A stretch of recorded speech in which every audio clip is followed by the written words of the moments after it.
Actor come director Ravibabu Tollywood లో విలక్షణ నటుడుగానే కాకుండా వైవిధ్యమైన సినిమాలు తీసే డైరెక్టర్ గా కూడా పేరు తెచ్చుకున్నాడు. ఇప్పుడు 4 సంవత్సరాల తర్వాత ఓటీటీ కోసం ఓ మూవీ తీశాడు. ఆ మూవీ ఏదో కాదు, ఏనుగు తొండం గట్కాచలం. మూవీ టైటిల్ పేరు చెప్తేనే విచిత్రంగా అనిపిస్తుంది కదా. ఏనుగు తొండం గట్కాచలం అనే వెరైటీ టైటిల్ తో రవిబాబు గారు డైరెక్షన్ వహించిన ఈ సినిమా ఇవాళే డైరెక్ట్ గా ఓటీటీలో రిలీజ్ అయింది. ఈ మూవీ ఈటీవీ విన్ లో తెలుగులో స్ట్రీమ్ కాబోతుంది. ఇందులో టాలీవుడ్ లోని అగ్ర కమీడియన్లు నటించారు.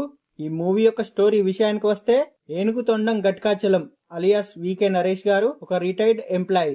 అయితే అతని పింఛన్ డబ్బుల కోసం కొడుకులు కూతురు వెయిట్ చేస్తూనే ఉంటారు. ఇక తండ్రిని చంపితే ఇన్సూరెన్స్ డబ్బులు తీసుకోవచ్చని ప్లాన్ చేస్తారు వాళ్ళు.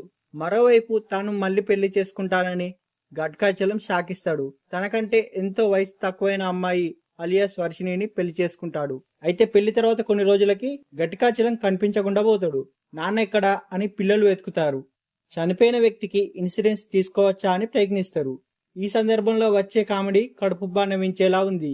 మరి చివరకు గట్కాచలం ఎక్కడున్నాడు అనేది తెలియాలంటే మనం మూవీ చూసి తెలుసుకోవాల్సిందే. ఫుల్ కామెడీ జానర్ లో ఏనుగు తొండం గట్కాచలం సినిమాను తీసుకువచ్చింది ఈటీవీ విన్ ప్లాట్ఫామ్. ఏనుగు తొండం గట్కాచలం సినిమాకు రవిబాబు గారు డైరెక్టర్ కావడం విశేషం.